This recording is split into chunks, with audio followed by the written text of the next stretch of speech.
This is the Aftermarket Radio Network.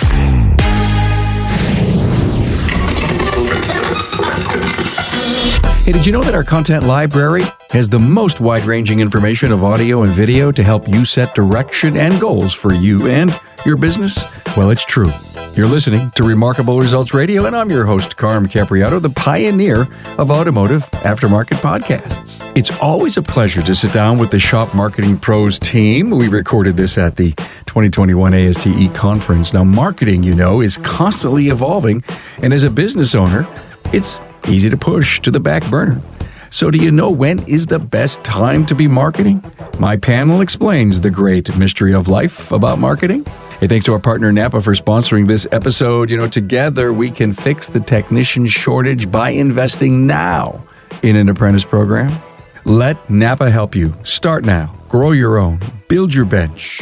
You know, our future technicians can come from our concentrated efforts. Contact your Napa representative to learn more or log into member.napaautocare.com and get started. Hey, don't forget to follow me on social media and subscribe to my Carm Capriotto YouTube page. Hey, now, let's go get marketing smart.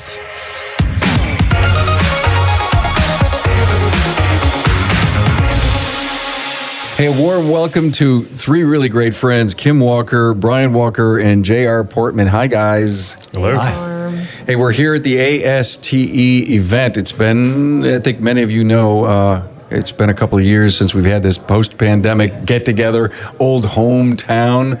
I mean, Kim, I haven't seen you in a 24 years. A dog age, I know. And although we chat an awful lot, and Shopware is sponsoring me to be here. So happy to have them as a great partner. So, guys, what brings you down here to North Carolina? I know you're motorhome, but you're teaching. We are teaching. Yeah. Cool. Yep, absolutely. I looked up the title of your class, Using Integration to Supercharge Your Existing Marketing. Wow. Is that the integration means other people do stuff for you? No, integration meaning use your existing marketing to expand it and use it across the spectrum. Like, so don't just create a video and put it on YouTube. What else can you do with it? So many of the assets that people create in their marketing are just so underutilized. Like they don't use them in all of the places and the ways that they could use something that they've already created. Yeah, I think I saw a lot of light bulbs go on when people realized, wait a minute, I already did a video 6 months ago and I posted it on Facebook, and I didn't realize that I can do some pull quotes from that video. I can create a whole bunch of social media posts. I can put that in an ad. I can put that in my email campaign. It should be in a blog on my website, so on and so forth. So it was all about just expanding what you're already doing, not having to recreate the wheel, recycling your content, all that. That's beyond me. I'm sorry. I don't know what the heck you're talking about. I don't have time for this thing. I fix cars. Do I have to find a person like a Tracy? You're making my world so complicated. No, we're making it easier. Right, JR? Yeah, what she's saying is that quick work being so hard. You know, a lot of people do something and they think I've got to do this every day and I got to do it one time. What Kim is saying is actually getting, multiple mileages out of a single piece of something. And and the things we as marketers ask of our clients, we understand they don't need more stuff on their plate. So it's, do something simple, something that's within your wheelhouse, okay, and then let people take care of it. What you're saying is, we're doing this for our clients. Let us come out to a seminar and share this with you. You can either do it with us or you can do it by yourself. You can do it. There's a lot of big companies that have a marketing person on staff, and they might not necessarily know the residual value of previous posts, yep, or to use a single post today and use it over a couple of days on different venues. Mm-hmm. Like you said, absolutely, a Facebook or a YouTube thing going on, or a Twitter. Yep. Okay. I'll tell you the thing that we tend to see the most is a shop that is working with a marketing agency, and the agency has nothing from the shop to work with. So they're just creating this generic marketing. They need to be sending information to their marketing company, but they don't want to have to send stuff to them 3 times a day. When we can show them how they can create one video, for example, and then send it to the marketing company that they're working with, who can then turn it into weeks worth of content off of this one thing that they did. They took 10 minutes and they created something that now the agency can use. And instead of it being generic, it is now something that the shop actually produced. You're using their words. They are the actual thought leader rather than, someone that's working for a marketing agency just guessing, I think this might be a good thing for the shop, or I think this might be how they feel about this particular topic. So we're going to, post about this or create a blog about this topic that the actual owners of the shop may or may not actually even believe in. Yeah. But we even showed them in the class today that, Brian's saying it's something really super powerful that you can create and send to the marketing company that you're working with. But even if you're doing it yourself, a lot of times, we talked about it in this class today, a lot of times people, they just don't know what to talk about, whether it's social media, what do I blog about, okay, everybody's doing video, I need to do video, I don't know what to talk about. So in this class, we also addressed just listening to your customers. We based it off the book, They Ask You Answer by Marcus Sheridan. And if you just listen to what your customers are asking you, then they're asking these questions, you answer their question in the form of a video that then you can do all these things with. So ultimately in the end, it should be making your life easier because you're answering one question and ending up with a whole month's worth of marketing content.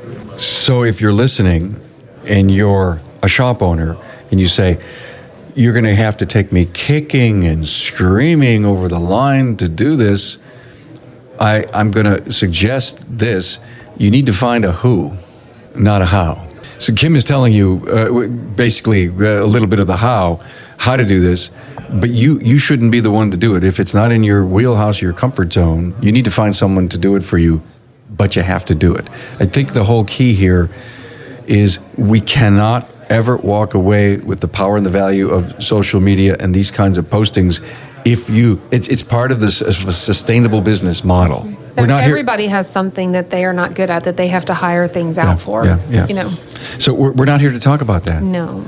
Can you believe that? But that's me. I just went down a rabbit hole because I wanted to hear what you were doing.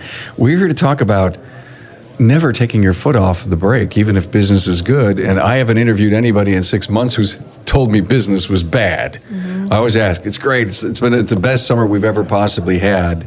Or have, and hopefully it sustains and continues for all the right reasons because we've gotten so much better and good at stuff. But don't stop marketing. I mean, when you're at the top of your game, find Everest.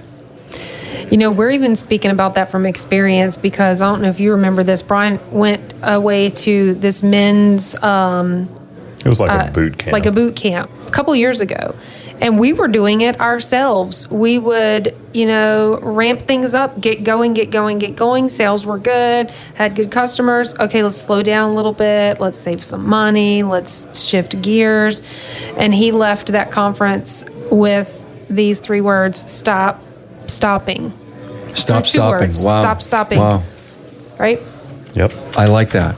When you get in this habit of marketing when times are bad, and then you stop when times are good, then you put yourself on this permanent roller coaster. Your business can never grow. You're the average of the highs and the lows, so it never gets better.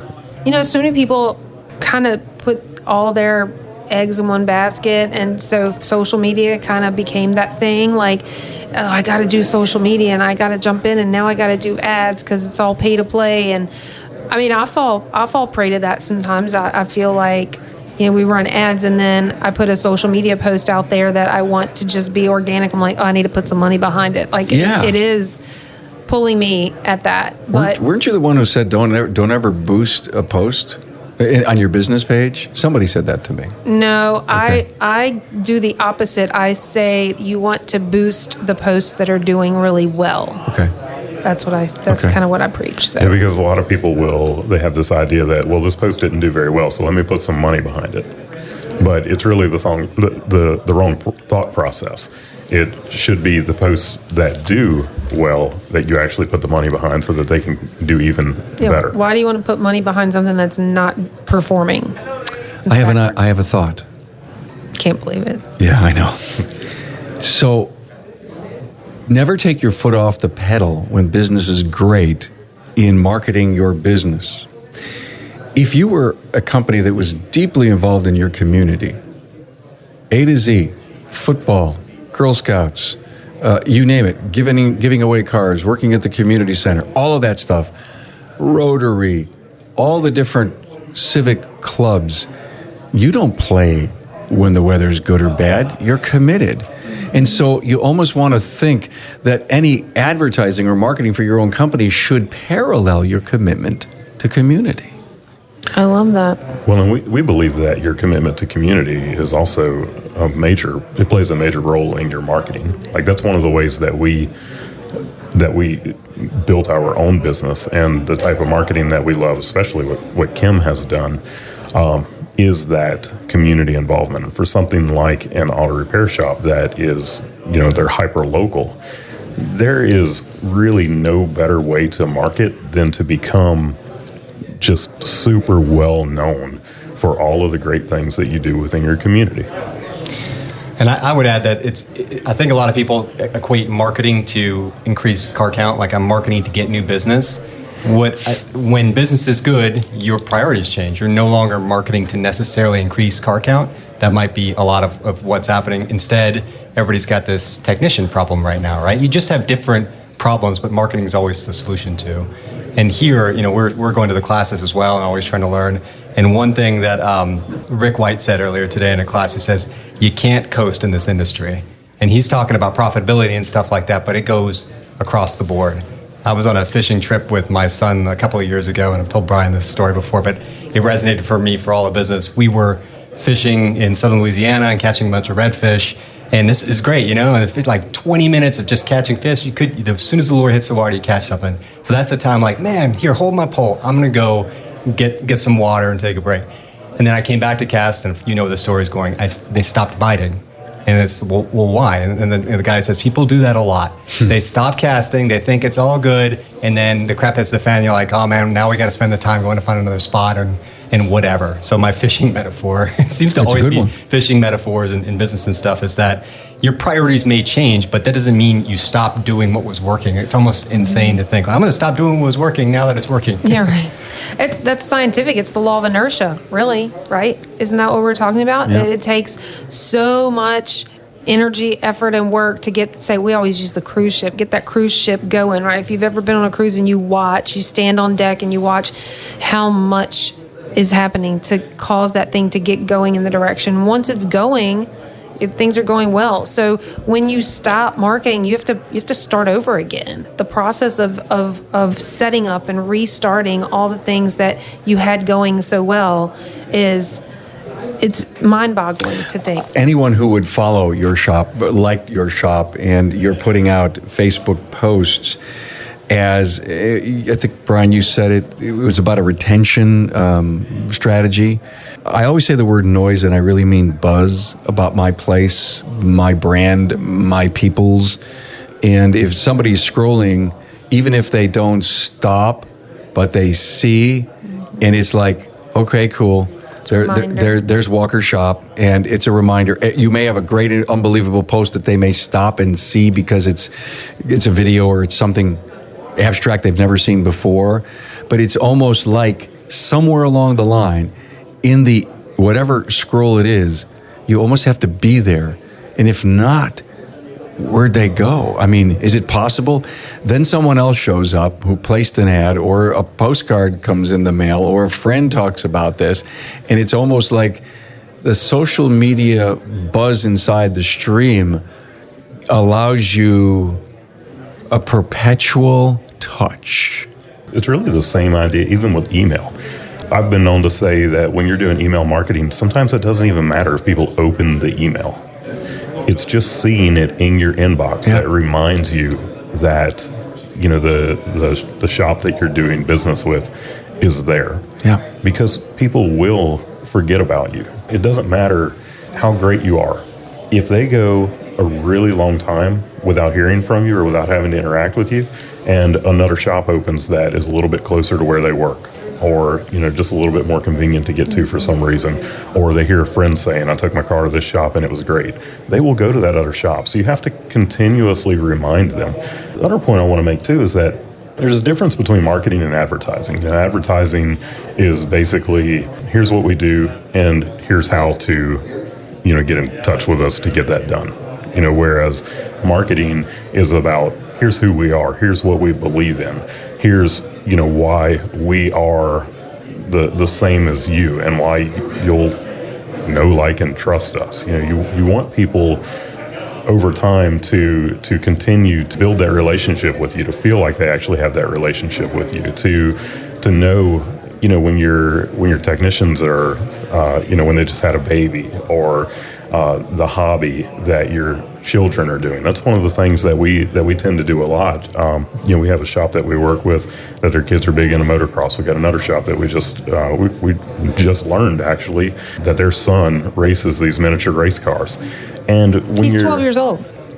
When you're sharing these things, people see it and they can now identify with you. Like, you're not just the person that's fixing the car, but you're another human being who you enjoy the same things in life that they do. And now they have that connection to you, and man, they're not going anywhere at that point. Like, they're not just a client, but they're a friend.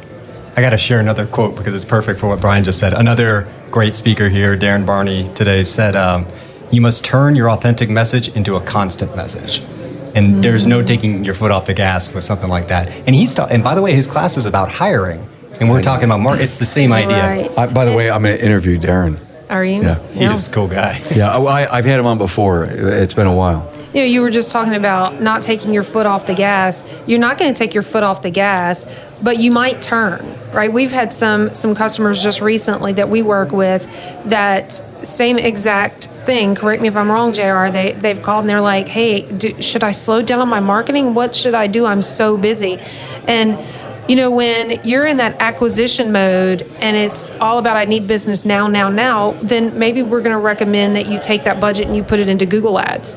Well, now if you're so busy, I don't know that we'd ever turn off Google Ads, but maybe it's time to really focus more on the SEO kind of thing that's long term, that's going to, it's more about building your presence and that sort of thing. So we've kind of helped them shift or make a turn in their marketing. You're absolutely right. And that, in one case specifically, hardcore advertising and just couldn't fit any more cars in the bays, booked out for 3 weeks, that kind of thing. She's like, what do? I don't want to stop marketing. And her social media wasn't great. And normally we advocate, you were talking earlier about being everywhere all the time.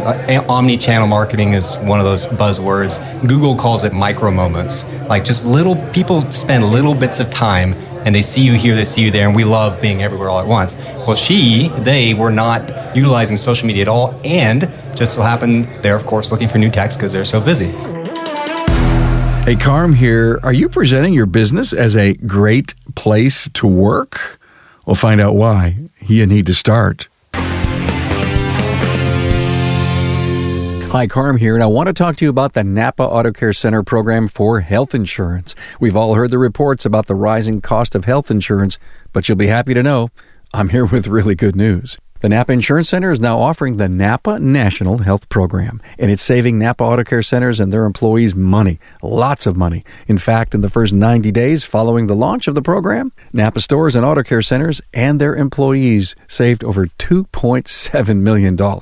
That's all thanks to the Napa Insurance Center's partnership with United Healthcare. It gives auto care centers access to the national large group rates on medical insurance with premiums discounted up to 30%. Now, these rates are based on the collective purchasing potential of 22,500 Napa locations, including both Napa Auto Parts stores and Napa Auto Care Centers. And listen to this. The news just keeps getting better.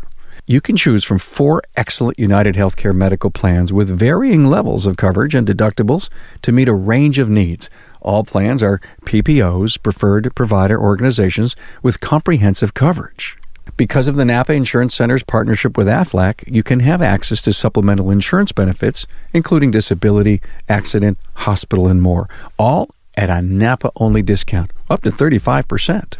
The Napa Benefits Center can help you with other group benefits too, including group life insurance, retirement, HSAs, and more. Napa's National Health Benefit Program is just one of the many reasons to become part of the Napa Auto Care family, the largest network of independent automotive repair shops in the country. Talk to your servicing Napa store.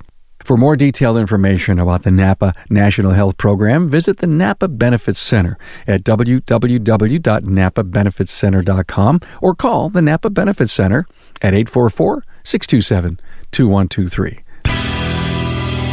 I've been wanting to say this so long. If the bays are full, JR, and we want to shift, let's shift to this campaign. Mm-hmm. We are a great place to work. Exactly. And that's what we did. And I want you to hear this if you're listening. When a moment happens, when a great review comes in, a team member reaches a goal, and they want to share the fact that they bought their first or second or third car, their first home, or their first baby, you can announce that stuff with the signature line, "We are a great place to work." And I say that because the buzz or the noise that needs to get out into the community about who knows someone that was looking for a job, a dealer, tech, a college student. Where are we going to find our people in our industry if we don't create the buzz about it? Yeah. And then if someone wants that, says, go talk to Brian. And then all of a sudden somebody walks in and he's your next apprentice. Mm-hmm. Who knows? Or he's a journeyman that you've been praying for years because you're a great place to work. I want to be super clear about one point because we're talking about shifting away from advertising to doing this other thing. It's always a good time to be talking about your culture, whether or not you're hiring. I'm with you. That's one of the best marketing things we can do, and it's the most authentic thing. You've got to actually do it for it to work. If you're not a shop that gives a crud about culture, then it's not going to work. But talking about that stuff on social media and just living it is one of the most effective things to attracting both clients and future employees. And we just did another podcast with you not long ago, Brian and I, where we were talking specifically about how your marketing is no longer focused entirely on attracting new customers, but your marketing is attracting a new technician, a service advisor, whatever it might be, because I taught a class this morning, and then the three of us took 3 different classes, and every class people are talking about hiring because it is a huge thing in the industry right now. Maybe we talked about that great place to work on your episode, and I never forgot it. Mm-hmm. I never forgot it. And we've been using it. Well, cool. And I have not, and I've told it to as many people as I possibly can because I don't know what to do next. I don't know what, have you told anybody that you have a great place to work? You're struggling. Craigslist and all these Indeeds and all these services that are out there. Who knows you're a really great place to work at? Who really knows? Oh, your people's. Mm-hmm. Not your community. Yep. So like JR said, we don't stop marketing. We just shift gears. Yeah. And I think, the theme might be getting away from thinking of this association of marketing is only getting new clients. And I think taking yourself away from that and everything else you talk about is like, are you telling people what a great shop you are is really should be the point. Mm-hmm. And then that will carry over to your true advertising, as Brian was saying earlier. Yep. Noise and reputation, it seems to me. If you're so busy and you want to do a shift in your marketing or your advertising, then build reputation. Be building the reputation. Anytime I would see an ad for a place that I frequent or I trust to take care of my vehicle, and I'm good with you guys, but don't give me a reason to go taste the food at the new restaurant. Absolutely. Keep building your reputation with me online. Mm-hmm. Definitely. Yeah, and not to use fear as a motivator either, but people are always, we see it with our clients, and people are always lurking. Other shops are always looking. If they're not stopping doing the marketing stuff, and you are, well, that's not good for business. Yeah, JR, my competitor down the road, is kind of slowing down. So either we're going to ramp up because we noticed that we haven't seen anything in the feed in our community from JR's place. Well, let's ramp up. And if you're consistently out there to a point, you may keep someone aback a little. No. I've only been here today for about 5 hours, and I've had 3 people tell me, "Oh, I saw your Facebook." But I don't know who these people are, and I thought no one was watching. But I saw your video. Yep. I saw your email. We heard that this morning. Like, that's pretty cool. Cool. You know, there are people who are definitely paying attention. When you stop, that's when that consistency breaks. people, I mean, you can't help it. They're like, what happened? They were doing this, or is something wrong with their business? Do they not care anymore? I don't know, whatever. You don't want to leave questions like that out there. The reason why we're talking about this right now is because most shops are doing well. Like we're in this, this time right now where you go to a new car lot and you can't buy a new car because there are none. So people they're hanging on to their cars, they're maintaining them. There's all kinds of reasons right now why the auto repair industry is doing very well. But it's not going to last just on its own. This is not going to keep up forever. At some point, there is going to be a slowdown. And this is more than just about marketing. This is about marketing. It's about working with your coaches. It's about becoming a better business person. It's about investing back into your business and, making sure that you have the tools and equipment that you need to work on the newest cars. It is about not taking your foot off the gas. You should always be trying to make your business into a better business, because what's going to happen is when things do slow down, which they will, the shops that have continued to make themselves into a better business, or the people who have made themselves better business people, they are going to be the ones that are going to succeed. And the shops that were killing it right now, or felt like they were killing it, they're going to be the ones that all of a sudden they have no cars to work on. So if I advertise to grow share, and the chips finally get put into those new cars, and then it takes 6 months to do that, 5 months to fill the marketplace, we're back into spring. Let's just play some timing. The share that I have been building, even if there becomes the new normal, the hybrid work from home, work at the office thing, more miles, more not, I can't help but think that what happened for the last 17 months will immediately go away. I think people are still going to travel in their cars. I mean, the airline industry is still suffering with the hundreds of thousands a day aren't traveling like they used to. And they have invested in their vehicle at this particular wonderful time of our year. They put a lot of money in it because they know there's not a vehicle. They put thousands in their vehicle. Why would they go out and buy a new car when the old one is treating them nice and they've saved some money? Maybe an economic issue. People buy a new car. We don't see that for 3 to 4 years. And maybe we've done the right thing to convince a person to invest in that extremely reliable and safe vehicle, because that's why you come here and you do that. So stay away from that stuff and stay here. I think if you fixed the car that needed fixing, you've built that relationship, no matter how it balances out, your business will still be ahead of it may not be up 20%, but it sure will be up 10, and 10 will be great, right? Compared to the 3s and 5s we were earning pre-pandemic. I just think this could last a long time. I think the coaching, I think the networking, I think the training is making the better people better, and the people that are just starting to open their eyes and realize that there is knowledge to gain, ideas to implement. It's almost like I feel a revolution of positivity and change in growing businesses. Well, what happens when the bottom falls out?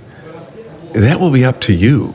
If you go back to when the bottom fell out at the beginning of COVID, there was a panic, but with shops that knew, because coaches had been telling them, they had been hearing, you need to have a good website, you need to be using Google ads, you need to be doing this, you need to be doing that. They weren't using it, which is why we suddenly did so well last year in our business, because so many people were like, oh crap, I've got to get a good website where people can book their appointments online. I need to do this, I need to do that. On the flip side of that, you had lots of shops who very quickly were doing very well, because why? They had all that in place. So if, when, whatever the proverbial bottom falls out, it's going to come back to just like it did at the beginning of COVID. Who has their crap straight? Who's doing what they should be doing?